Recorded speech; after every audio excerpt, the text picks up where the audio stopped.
Welcome to this podcast conversation. This is Pat LaRusso, and I am joined by my co-host Anthony Sino.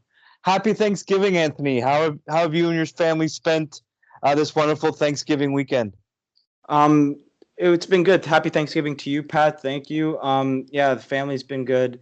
We're just doing what we do every Thanksgiving, just watching some football, and obviously the main reason why we're here today is and just a lot of water cooler talk about all the Leafs moves. They've been, I think, probably the busiest team in the NHL. How's your Thanksgiving also? It's the same. It's just been tracking the Leafs and trying to keep my tabs on what Kyle Dubas and Leafs management do next. I was really excited when the first domino fell on Friday, when word came out, not too much after, lunchtime that the Leafs had signed Wayne Simmons. Much of that was discussed, and there was rumors that it was pretty much a done deal. After he was signed by the Leafs, we ended up finding out that the Habs were in there. So that's a pretty funny story in itself. But I like it. I like that move. I like what it means that, we're definitely seeing a culture change that we discussed in our previous podcast. And yeah, like that, I definitely want to, kind of see where that move goes and see what a well-rested Wayne Simmons looks like when we start back up. It looks like on New Year's Eve or New Year's Day. But yeah, it'd be interesting to kind of see how that signing plays itself out. What were your thoughts on the Wayne Simmons signing? Um, So yeah, I really like the idea of Wayne Simmons in our bottom six. I was really shocked actually, in terms of the chronological order of like the news filtering out, because when I want to say it was maybe a couple days before free agency opened, it would have been maybe on day two of the draft, or maybe a little later, maybe a little earlier. I have no idea. But Myrtle came out with a quote or some type of inside information, James Myrtle from The Athletic, saying that the Leafs tabled an offer to Kyle Clifford for 3 years, at above $1 million per year, like well above it, probably closer to 1.5, he mentioned on his latest podcast. And to me, I was like, holy crap, like that's a lot of commitment to a guy that wasn't playing a lot, in our bottom six, especially down the stretch in the bubble, as well as before the pause. And I'm thinking to myself, this was before the Simmons deal. I'm thinking, wow, like Dubas is really putting his money where his mouth is in terms of valuing some grit and toughness, and not and kind of combining the way of playing a possession style of play and having good underlying numbers, but at the same time willing to beat someone's head in, so to speak, right? Yeah. And I'm thinking, on top of that, if the Leafs did sign Clifford, or Clifford accepted that deal that the Leafs offered him, the Leafs would have had to give up their second round pick in 2021 to LA, as opposed to their third round pick, because it was a conditional pick, right, based on re-signing Clifford. And you know what? And when I heard that, it made me a little nervous that Dubas was willing to do that. And then, like maybe a 24 or 48 hours later, they go and sign Simmons for a third of the term, and maybe it was the same AAV, but they bring in a guy who I think brings in a lot more offensive upside than Clifford. Maybe not as good of a skater, but brings some very similar characteristics. And it just made me kind of feel a little at ease that now we don't have to give up that second round pick. We bring in a guy with a little bit more offensive punch, to the bottom six, and now you're looking at a very versatile player, and he endeared himself like really immediately in those interviews, saying that I'm willing to punch someone's head in. Anybody goes after the boys, I'm going to be the first to step in. So you can tell right away he's becoming that guy that's going to endear himself to the crowd if and when they're in the stands, when he puts on that Leaf sweater. So I really like the move. It's low risk, potential high reward. So it's a move that I liked. It was a great way to start the day.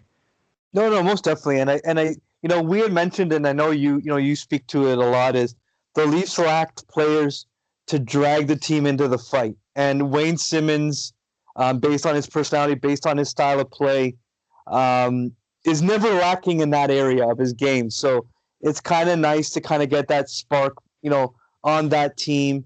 You mentioned he's very versatile. He can play up and down the roster. Depending on who the Leafs face, he might even see some second line minutes. You just never know. But that's the great thing about this signing is he does have those additional tools, the offensive ability. I know people are concerned about his injury history, but he's had almost a year off where he's just been rehabbing. He has come out and said he's probably the best he's ever felt. So that does lead to a really positive, I think, a positive impact on the team as we head into next season. And then that kind of takes us to Friday night. Friday night, brought a pretty exciting moment as well for Leafs Nation when it was announced that the Leafs had signed free agent TJ Brodie. That kind of blew my mind. And then as I started to see that it didn't look like we were going to be picking up Alex Pietrangelo, I was always looking to see what that next player was or where Dubas was really looking. TJ Brodie's name had been brought up last year when Nazem Kadri nixed the trade at the draft last year. That would have saw TJ Brodie acquired last summer. But here we are. He's a new Leaf, looking forward to it, and another Ontario boy on the roster. What were your thoughts on that signing when you saw it come through? Again, a guy that's clearly been on Dubas's radar for quite a while. And I'll say this, something that I learned, that I am learning more about Dubas is that he doesn't really make moves, kind of so off the cuff, so to speak. So when Dubas is interested in making a move for a guy, it's been someone that he's targeting for a while. And a recent example of this is the prospect that they got back in the Kapanen trade, Philip Hollander, someone that they were willing to take in the 2018 draft in the second round, but they ended up taking Sean Durzi. Now, Sean Durzi and Carl Grundstrom and the 2019 first-round pick turned into Jake Muzzin. So you live and learn with that type of deal. But on terms of in the sense of TJ Brodie, you see it again, right? Same kind of pattern where they tried to make a move for him last year for Nazem Kadri, and obviously Kadri nixes the trade because he didn't want to go to Calgary. So now you see Dubas circling back on a guy that he obviously likes his style of play. He thinks he fits in very well, and I just think that I really wonder how this past season would have went if Kadri's in Calgary rather than Colorado, and you have TJ Brodie on this team rather than Tyson Barrie. But I guess we'll get to see that now. Everything's coming full circle. It's just the perfect fit. And let's be honest, and I'll be the first to raise my hand on this. I really liked Alex Pietrangelo. I thought he was exactly what the Leafs needed. But we're now, as of maybe an hour or two before we recorded this podcast, Pietrangelo has signed in Vegas for 7 years on an $8.8 million deal. And forgive me if I'm wrong, Pat, you can confirm this, but I believe Vegas is a low tax state. So his take home money is significantly more than if the Leafs were to offer that same term and dollar to Pietrangelo. So my guess is, circling it back to TJ Brodie, is that when Dubas was asked how close they got with Pietrangelo, I'm sure that it wasn't close. Now hindsight's 2020, right? But I'm sure the Leafs came in at an offer of between 8 and 9 million, probably in the low 8s, maybe even below 8. And obviously the AAV would have been flexible with the amount of term that they gave him. And Pietrangelo said no, right? And he was probably very forthcoming in that. And the Leafs obviously said, okay, we gave it our best shot. We did our due diligence. Now let's focus on the guy that we've had our eye on for a full year. And I think that it's just going to be a better fit. Not to say Brodie's a better player than Pietrangelo. I would never say that. I think Pietrangelo's a top 5 defenseman in the league, but for the term and dollar, and the way that this core is being built for this team, it probably makes more sense for Brodie to be a partner with Morgan Rielly than Pietrangelo is, because you don't have, it's for $3.8 million less AAV, and you have 3 years less of term that you're committed to. I think they're similar age, both in their early 30s, but it just adds another level of certainty to our top 4 having Brodie there, where you're not banking on a Travis Dermott to step in and play in the top 4. You're not banking on our European free agent Mikko Lehtinen to step in, as good as he's playing in the KHL currently. I see he's ripping it up there.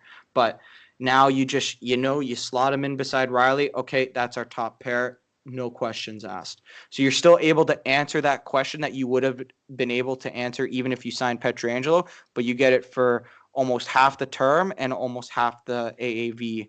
So I really like the signing. Toronto kid, and he just plays a great style defensively that I think we're going to love, and we're really going to endear ourselves to because he's quiet, right? He's a quiet defender. And when we're not, hopefully we don't hear about him on most nights, because when you don't hear about guys that are keeping the puck out of your net, that's a good thing. Yep. That's and the one of the big stats that kind of drew me to Brodie and got me really excited was his ability to shot suppress. So, really limit the amount of shots on goal when he was on the ice. For a team that bleeds shots against, like the Maple Leafs, especially high-risk ones, if you're Frederik Andersen, and you're in that net starting next season, you have to start to begin to exhale and know, when Brodie and Rielly, or Brodie and Muzzin, however this offseason continues to play itself out, however they decide to pair up the defenseman, that when Brodie's on the ice, you may not be facing as many shots on goal. And you know what? He has an ability to have a big shot as well from the point. So it gives the defense another element that may have been lacking, that Barrie just couldn't supply last year. Yeah, and something else that I want to touch on here is that, and I mentioned this countless times, is that you're now seeing, like, okay, we have a top 4 defenseman, and we can't understate that type of addition to any team, really, especially a team like the Leafs, who have been putting third pair defensemen in top 4 roles for the better part of 3 or 4 years now. And it's quite literally amazing that they've been able to have the regular season success that they've had, by kind of forcing these players to play in roles that they really shouldn't be. But yes, now, right, you have a guy who he slots in right beside Morgan Rielly, and I think the thing that I'm more excited about than just having a guy like Brodie, who's an excellent shot suppressor, probably one of the better ones that we've had on this team, not named Jake Muzzin. And I just want to see how Rielly reacts to this now, right? Like, we've seen Rielly with just an absolute terrible list of defensemen who are paired with them, right? When you say, wow, Rielly's best season as a Leaf, he was paired beside Ron Hainsey. Like, everyone kind of likes Ron Hainsey. I get it. He was a good interview, and he brought a lot of kind of character to the locker room. But the fact of the matter is, he was in the twilight of his career. Now we're seeing a guy like Morgan Rielly, who is legitimately a top 5 offensive defenseman in the league. Now you're giving him the green light and saying, go, go, go. So now Rielly does not have to worry as much and take that kind of burden of when the puck's chipped in, right? When the offense is coming, or the opponent's coming down in transition through the neutral zone, and they're chipping the puck, right? Rielly's used to the other team chipping the puck into his partner's corner and having to skate diagonally across the ice to go and retrieve those pucks, because he's had guys like Polak and Hainsey and guys that are just too slow to retrieve those pucks and get quick exits out, so they're not spending time in their defensive zone. Riley's carried that burden forever. Now he's got a partner who can do that quite well, but also defend well in his own zone. So now, and he can push the puck up ice. So when Brodie, can make those passes quickly to the forwards, Riley's got the green light. Go out and be the trailing defenseman, and turn some 3-on-2s into 4-on-2s, and maybe like some 2-on-1s into 3-on-1s, right? So Riley's got the legs to do it, and he can motor, and he gets on his horse a lot. So I'm just very excited to see what this is going to do to Morgan Riley's game. It just makes too much sense. And I just really like the acquisition. It was a great move. The term of 4 years for him, I'm really not sure, right? Like, I've talked very positively about it for the last 5 minutes, but if I want to play devil's advocate here, he's a 30-year-old defenseman who had a very serious problem with his heart, I believe. Didn't he collapse on the ice He in had practice in Calgary, I think no more than a year ago. So that's something that I'm sure the Leafs have checked on. They had to have, right? Brodie did play afterwards, so I'm sure Calgary did their due diligence on his heart condition and his health. But it's just something that that you're gonna have to take on some risk, obviously, when you're making a deal like this. But it's the cost of doing business, as everyone says. So you added a top 4 defenseman without taking anyone away from their core. And I know we kind of bring up his name every year, right? But a year and a half ago, people were saying, "Oh, let's trade William Nylander for Brett Pesce, and we might have to add to William Nylander to get Brett Pesce." You just added a guy who has some similar on-ice impacts to Brett Pesce. Maybe he's a little bit older, but you still have William Nylander on your team. So all-around great move, I think. But again, we're going to have to wait and see until the season starts to really get a glimpse of his impact on the team. No, most definitely. And then, as the saying goes, there's never a boring day in Leafs Nation. Friday kind of started off with a bang, or Friday evening, there was word that Andreas Johnsson had been traded to the New Jersey Devils for Joey Anderson, and then immediately after that trade was announced, and people were all over Twitter talking about that, the Leafs announced that they had signed Zach Bogosian, in that 5-6 spot on the defense, possibly even 7, depending on the opponent. And once again, this is a trade that I would make hands down, because I kind of lump Zach Bogosian in with Joey Anderson, because the only way they could have signed Zach was if they traded Johnsson. So I'm happy with how things, squared up in those 2 transactions. Bogosian, once again, is another man that will bring the team into the fight. Another, more grittier player on defense. And it really starts to round out the Leafs defense, makes them a little bit harder and definitely a lot meaner to play against. So I'm happy with all that from Friday. What were your thoughts? It was great, honestly.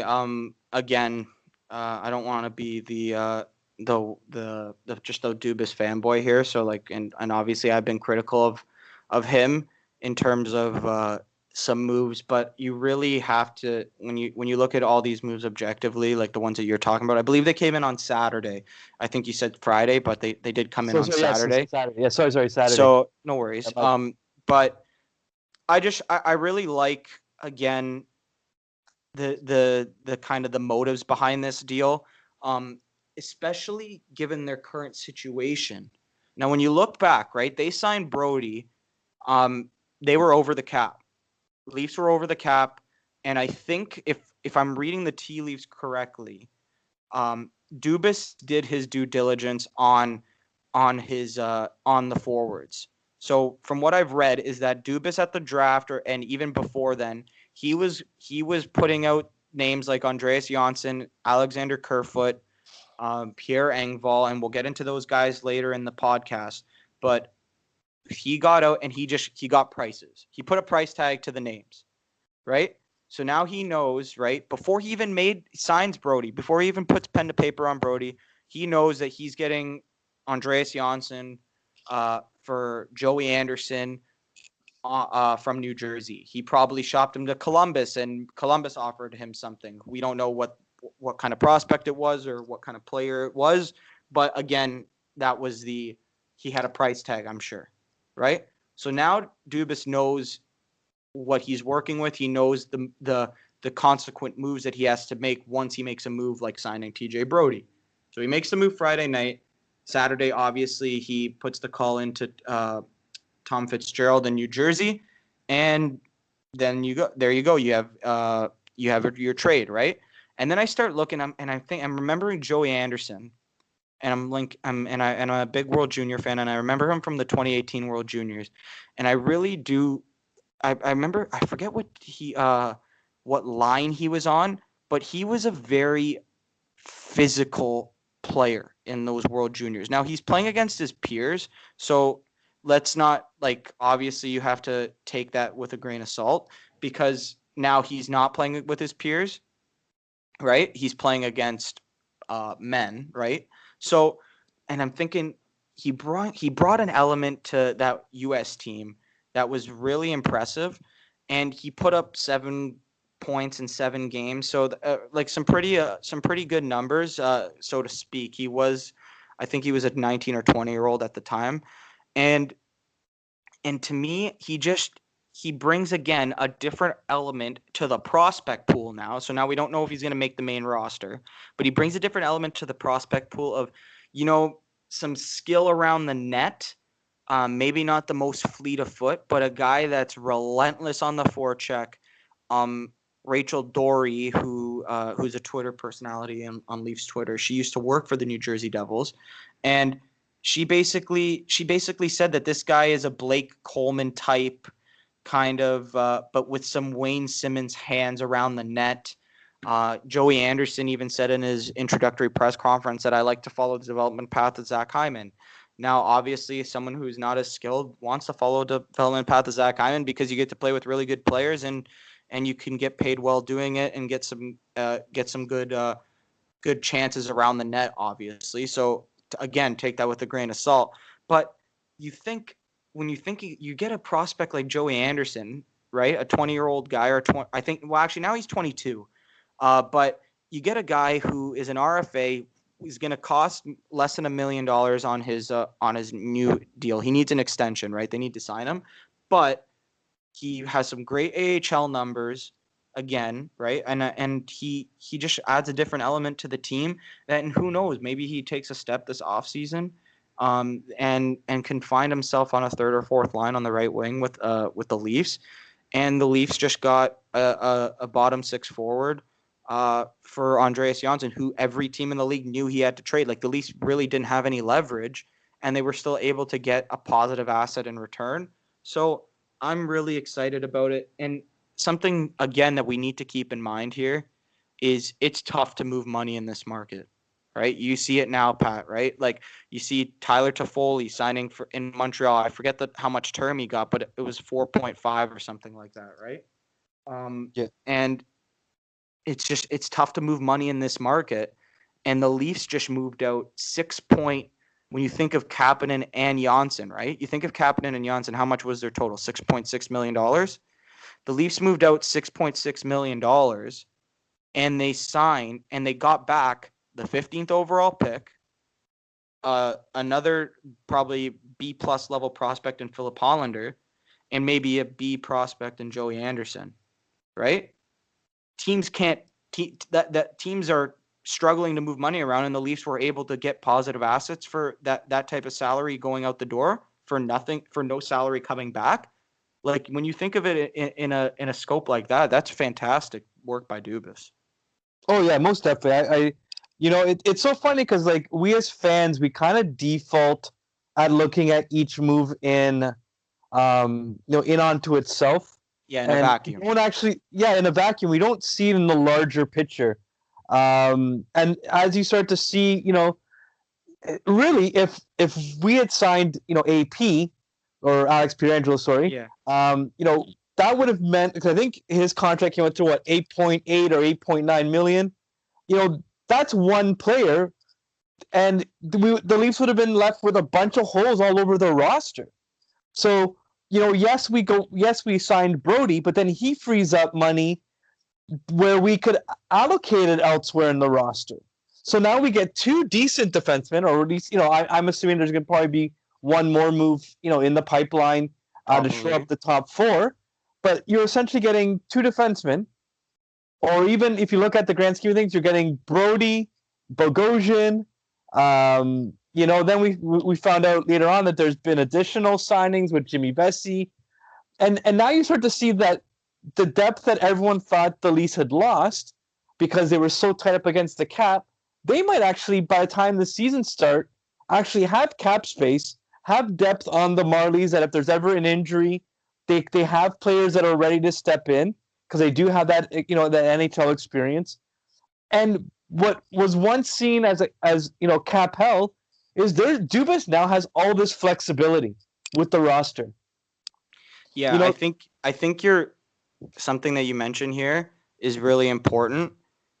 I think Dubas has an idea that that they're gonna need a lot of these kind of extra guys, because I think he's dealing with the kind of how the NFL's looking at their potential situation right now, right? The NFL extended their practice squad player roster because due to the contingency of COVID cases on the main roster, right? So you're seeing guys like Jimmy Vesey, you're seeing guys like Travis Boyd, you're seeing guys like Zach Bogosian, and they're making all these moves, the Leafs, right? And you're saying like, okay, so where's the other shoe that other shoe's got to drop, right? Like these guys are coming in, you only have 23 spots on the main roster, right? And you're thinking, well, where are these guys all going to fit? Is another player going to move out? Yeah, maybe, like probably, right? But I think Dubas has a bigger picture in mind, like you're saying here, right? Like he must think that if the season's going to go on, right? Like they're going to be traveling, right? If they're going to do kind of like a hybrid bubble where you're going to be in a Canadian conference for a month, right? And you're just going to play Canadian teams or whatever. Like we don't know, right? We can't speak on it. We can only speak in hypotheticals here. But I think Dubas is preparing for that type of thing to happen because of all the moves. Like he has like depth in numbers, right? So you never know, right? So it's really interesting to see what's going to happen again over these next 2 weeks. Like you have guys like a VC coming in. You make a move for a Johnsson, you bring in a Bogosian, and you just wonder, like, are they going to keep all these guys, or is what's going to happen here? But I think it has to do with the condensed schedule that you're going to see for this upcoming season. I think I'm kind of getting on a tangent here, but like I think they still need a third goalie, right? They need a third string goalie behind Campbell or Anderson for the possibility of injury, right? Like it looks like Casimir Kaskasuo is out of the organization. Like he's not going to resign, maybe, right? So you're left with Joseph Woll and Ian Scott as the third and fourth goalie right now. Probably best to leave those guys in the minors and develop more. So more moves are coming, and we can talk about that later, right? But back to Bogosian, what you were saying again. He's now a cup winner, and I think we have to understand that a lot of his perceived success probably right now is due to the fact that he was playing beside who I think is the best defenseman in the world in Victor Hedman. So when you're playing beside him, it's kind of tough to not look good. But I thought that Bogosian really stepped up in a way that I never even thought was possible. And for a 1-year deal at $1 million, it's another risk that Dubas can take, and it's well worth it, right? If he moves up, and you know that he's a guy that brings a different element to the game. So we all know that Keefe is a guy that likes to tailor his lineup to their opponent, right? So maybe you're going into Boston on a Saturday night. You know that they're going to bring the heat with DeBrusque and Marchand and if they bring Chara back, we all know that he likes to get into the mix too, right? All those guys, Bogosian's there, you know he's going to step up. You know a guy like Simmons is going to step up, right? So in a game like that, those guys are in, right? But in a game maybe where you're playing Colorado, right, on a West Coast trip, maybe a guy like Bogosian and a guy like Simmons, they get out of the lineup for more fleet of foot guys and more speed in terms of like who am I thinking of? If Pierre Engvall sticks around, like that's a guy who could sub in for a Wayne Simmons, right? Igor Korshkov, those types of players, those depth guys that you can see that I or even and maybe Nick Patan, who knows, right? Like they just have abundance of options, right? And that's all we really can ask for. Dubas is giving us options, and we say this countless times, Pat. How many times have we said in the last month since, or now it's probably two months since the Leafs have been out, they need to be able to play different styles of games because you're not going to be able to dictate the style of play every game. And something that Dubas said, did you by chance listen to Dubas's press conference? I think it was after the first day of free agency. Do you remember? Or it might have been actually on a radio hit that he did with Overdrive. And I think the question was posed to him like, so it was after the draft. Now I remember. So they're saying, well, Kyle, you're saying that you want your team to be harder to play against, but you go and draft a kind of a skinnier Russian kid in Rodion Amirov, right? And it was a baseless question because we know that whoever they were drafting with the 15th overall pick wasn't going to play on the main roster anyways. And then Dubas goes and answers the question, and he forms it in a way where he says, last year the Leafs waited for the game to come to them. They waited for something to happen where it would dictate their intensity, right? So maybe it's the other team scoring 2 quick goals, and the Leafs are like, holy shit, now we got to wake up, right? That there was too many times, and I'm sure you remember this, Pat. How many times do you remember where like they just we talk about it all the time, slow starts, right? Yeah. They didn't show up the first 15 minutes of the game, and they're like, holy crap, you're down 2-0 in Pittsburgh, and you're like, okay, where do we go from here? So you're already you're digging yourself a huge hole. And I think the Leafs when you add a guy like Bogosian, you add a guy like Simmons, you just immediately just add an element to the locker room where if Simmons knows or Bogosian knows that Matthews doesn't have it that night or in the first 5 minutes or he sees him in the locker room before the game, maybe Simmons goes out there, throws a hit, gets into a fight, does something to wake up the skilled guys, the core of this team, to drag them back in, and then that's the guys that are going to carry you to victory, right? No, most definitely, and you know, hockey's a very interesting sport, and I like the fact that Kyle Dubas acknowledged that they needed to have different elements come into the team. But it's funny because like when we think about that, at no point did he ever say he didn't believe in grit.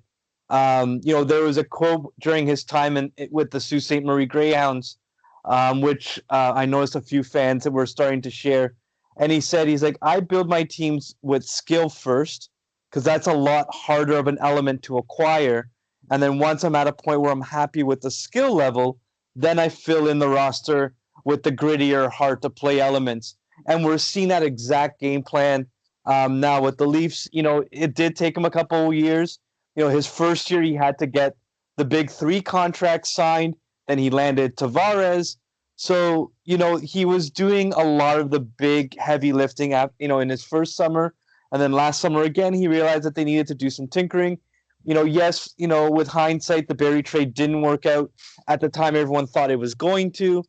So to kind of see him this summer, he seems a lot more comfortable. He seems to have pivoted to now filling in those areas where there was a need.